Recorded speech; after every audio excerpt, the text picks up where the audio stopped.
Good morning. आज 1 फरवरी,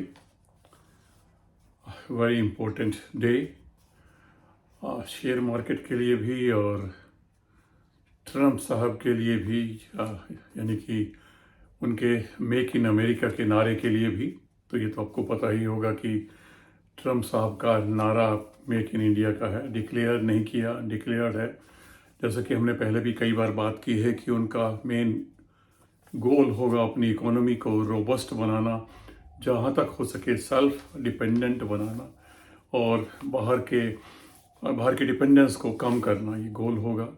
तो पहला इवेंट तो ये है कि आज रात को, यानी कि आज शेयर मार्केट पे हमारी भी कोई असर पड़ने वाला नहीं है। कल पता चलेगा कि आज रात को वो क्या घोषणाएं करते हैं, स्पेशली टैरिफ को लेके इंडिया, चाइना, मैक्सिको, कनाडा वगैरह वगैरह वगैरह।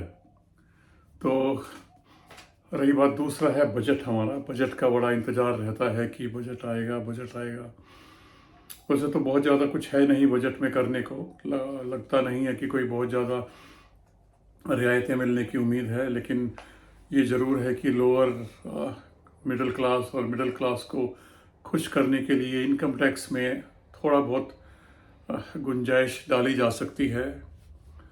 वो तो शायद ख्वाब ही होगा जब 15-20 लाख तक इनकम टैक्स फ्री हो जाएगा, नहीं देना पड़ेगा। वो तो शायद अरमान ही रहेगा। लेकिन उम्मीद है कि फिर भी 1, 1.5, 2 लाख तक शायद हो सकता है, 2.5 लाख यानी कि 10 लाख तक भी हो जाए। लेकिन मुझे उम्मीद कम लगती है कि 10 लाख तक एग्जेम्पशन होगा। लेकिन हाँ, कुछ ना कुछ ज़रूर होगा। और जो पुरानी रजीम है जिसमें TCA, TDA और वो मिला करती थी, शायद वो हो सकता है ख़त्म भी हो जाए और नई रजीम शुरू हो जाए, और या एक ही रह जाए। कुछ भी नहीं मालूम है, कुछ भी हो सकता है। हालांकि तरह तरह की अटकलें हैं, लेकिन कोई फ़ायदा नहीं है उनका। आज सब कुछ सामने आने वाला है। कल रही शेयर मार्केट डाउ जोन्स की, यानी कि जिसका असर आज हम शायद देखें। डाउ 338 पॉइंट और नेस्डेक 54 पॉइंट नीचे रहा है। तो जहाँ तक मेरी पर्सनल ओपिनियन है, मुझे लगता है कि शुरू के 2-3 घंटे असर हो सकता है डाउ का, थोड़ा बहुत हो। लेकिन क्योंकि बजट डोमिनेटेड सेशन रहेगा, तो मुझे लगता है बजट के ऊपर डिपेंडेंस ज़्यादा रहेगी। तो मेरे विचार से 11-12 बजे तक तो हमें कुछ खरीदना नहीं चाहिए, सिर्फ वेट एंड वॉच करना चाहिए। बल्कि मैं तो ये कहूँगा कि अगर मुझे कुछ खरीदना होगा तो मैं आज का दिन इंतज़ार करूँगा, कल के लिए यानी कि मंडे के लिए देखूँगा। क्योंकि आज ये भी पता चल जाएगा कि ट्रम्प साहब क्या करते हैं, और ये भी पता चल जाएगा कि बजट में क्या घोषणाएं होती हैं। लेकिन ये मैं आपको याद दिला दूं, और वैसे तो सभी लोग समझदार हैं, बजट की घोषणाएं जरूर होंगी तो टेम्परेरी उतार चढ़ाव जरूर रहेगा। लेकिन जो असली प्रभाव है वो मंडे को दिखाई देगा, क्योंकि डेसिफर करने में, समझने में बजट को कि क्या एग्जेम्पशन हुई है और इनका क्या परिणाम होने वाला है, उसको समझने में टाइम लगता है। और वो सोमवार तक ही सामने आएगा कि क्या कुछ हो रहा है, क्या कुछ हुआ है और क्या उसका प्रभाव पड़ने वाला है। तो मैं तो वेट एंड वॉच करूँगा, घोषणाओं को सुनूंगा। कैपिटल गेन टैक्स में कुछ हुआ कि नहीं हुआ, इनकम टैक्स, इंडिविजुअल टैक्स में कुछ हुआ कि नहीं हुआ, या और क्या क्या रियायतें हो सकती हैं। तो मुझे लगता है कि हमेशा की तरह, जैसे मैं बार बार पिछले कई वीडियो में बोल चुका हूँ, PSUs में कुछ ना कुछ अनाउंसमेंट ज़रूर हो सकती हैं। तो वैसे PSUs पिछले 2 दिन में काफ़ी बढ़ गए हैं। वेट एंड वॉच कीजिए। जहाँ पे आपको लगता है कि सॉलिड ऑर्डर बुक है, सॉलिड परफॉर्मेंस है और घोषणा अगेंस्ट हो गई है, गिरावट आती है, वहाँ पे आप मौके तलाशी, पर आज ना करें तो ज़्यादा बेहतर है। फाइनेंस में, NBFCs में, बैंकिंग में, रियल्टी एंसिलरीज में, हैवी इंजीनियरिंग में मुझे लगता है कि मौके रहेंगे, पूरे साल भर रहेंगे। हमें सेंट्रलाइज करना चाहिए अपने आप को इन बजट की घोषणाओं पर, नंबर 1।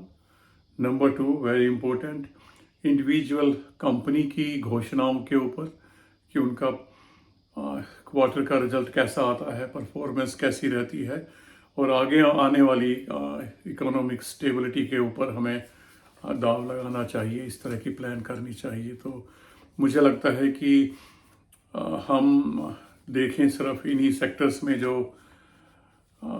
चल नहीं पाए हैं। वैसे तो सब कुछ ग्रीन रहा है। रेड तो मेरे ख्याल से कुछ कुछ शेयर्स हैं, जैसे फार्मा के रहे हैं, डीवीज, टोरेंट, और उसके बाद मैनकाइंड तो गिरे ही जा रहा है, गिरे ही जा रहा है।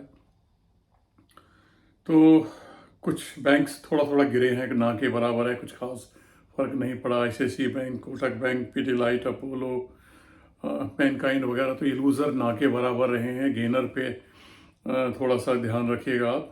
जहाँ पे अननेसेसरी बढ़ोतरी हुई थी, आज थोड़ा ठंडापन भी हो सकता है। ओवरऑल सब कुछ बजट के ऊपर है, बजट के ऊपर है और बजट के ऊपर है। तो आप वेट एंड वॉच कीजिए। और कुछ लोगों ने पूछा था कि आजकल आप चाय नहीं पिला रहे हैं, सुबह तुलसी की चाय, अदरक की चाय बहुत पिलाते थे, नहीं पिला रहे हैं। भाई इसलिए नहीं पिला रहा हूँ कि मौसम गर्म है, बादल जरूर छाए हुए हैं, इक्का दुक्का बूंदें पड़ रही हैं बाहर, तापमान गर्म है। देखते हैं बजट कितनी गर्मी लाता है। तो सर्दी का मौसम नहीं है अभी। तो मुझे लगता है कि मंडे के बाद जब रिजल्ट का प्रभाव आएगा तो शायद आपको शुरू कर देना चाहिए अदरक और तुलसी की चाय पीना। बहुत ज़रूरी है, क्योंकि कुछ लोगों को एहसास हो गया होगा कि मैं बार बार क्यों कहता था। आप कसमसाए होंगे, शेयर खरीदने को मन करता होगा लेकिन पैसे नहीं थे। तो इसलिए जब जब भी मौका मिले 50, 60, 70, 80% आपको लगता है कि बढ़ गया है आपका शेयर, तो पार्शियल प्रॉफिट करते रहिए। पार्शियल प्रॉफिट बुक करना उतना ही ज़रूरी होता है जितना कि खाना खाना। मुझे लगता है खाना खाते हैं ना जिंदा रहने के लिए। शेयर मार्केट में अगर जिंदा रहना है तो पार्शियल प्रॉफिट का बुक करना ज़रूरी है, वरना आपके पास रोटेशन के लिए भी पैसा नहीं है और आपके बैंक में नहीं आया तो वो खाते में पड़ा नहीं है तो वो आपका पैसा भी नहीं है। शेयर मार्केट में है, कब मार्केट गिर जाए और कब उसको ले डूबे कुछ पता नहीं है। तो ये ज़रूर सावधान रहिए, खाते में ज़रूर लाते रहिए। और मैं बार बार कहता हूँ 15, 20, 30 साल के गोल मत बनाइए, गोल बनाइए 5 से 10 साल का। उसके बाद रिवाइव कीजिए, देखिए, क्योंकि बहुत ट्रेंड चेंज हो रहा है, पुराना नहीं है। मैंने कई बार देखा है, स्पेशली आईटी स्टॉक्स पे नज़र रखिए। आईटी स्टॉक्स में कुछ हरकत हो सकती है, निर्भर करता है ट्रम्प साहब क्या घोषणाएं करते हैं और हमारा रुपया किस तरीके से, किस करवट चलता है बजट की घोषणाओं के बाद। तो ध्यान रखिएगा, बहुत सावधानी से चलने का समय है, जल्दबाजी ना करें खरीदने की।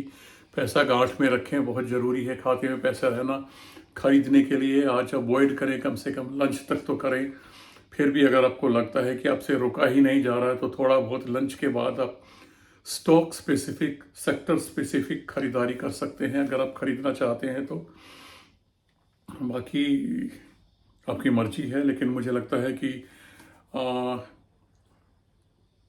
पब्लिक सेक्टर में, एनर्जी में, एफएमसीजीज में, रियल्टी में, जैसे मैंने बोला, ऑयल एंड गैस में, ऑटो में, इनमें थोड़ा सा आप, ऑटो एंसेलरीज में स्पेशली, क्योंकि ऑटो में मैंने आपको बोला था, जैसे हुंडई का बोला था, मारुति का बोला था, हीरो का बोला था, बजाज ऑटो का, लेकिन वो बढ़ गए हैं तो अब वेट करना पड़ेगा।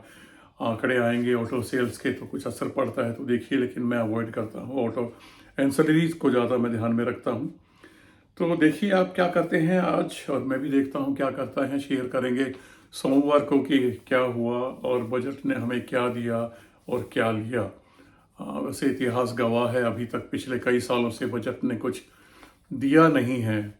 इंतज़ार है स्पेशली शेयर मार्केट को कॉरपोरेट टैक्स में, short term capital gain tax में, long term capital gain tax में कुछ रियायत करने का, कुछ और कुछ नहीं तो टैक्स हार्वेस्टिंग करने में कुछ रियायत करने का, थोड़ा बहुत कुछ मिले। टॉनिक मार्केट को मिलेगा, अगर इन्वेस्टर को मिलेगा तो जाहिर है कि हम उसी गति से आगे मार्केट में आएंगे और अपना इन्वेस्टमेंट शुरू करेंगे। तो देखते हैं क्या कुछ होता है। कान लगा के सुनिए, दिमाग को सामने रखिए, लेकिन जल्दबाजी में कोई फैसला ना लें। इंतज़ार करें, इंतज़ार करें और इंतज़ार करें। नमस्कार।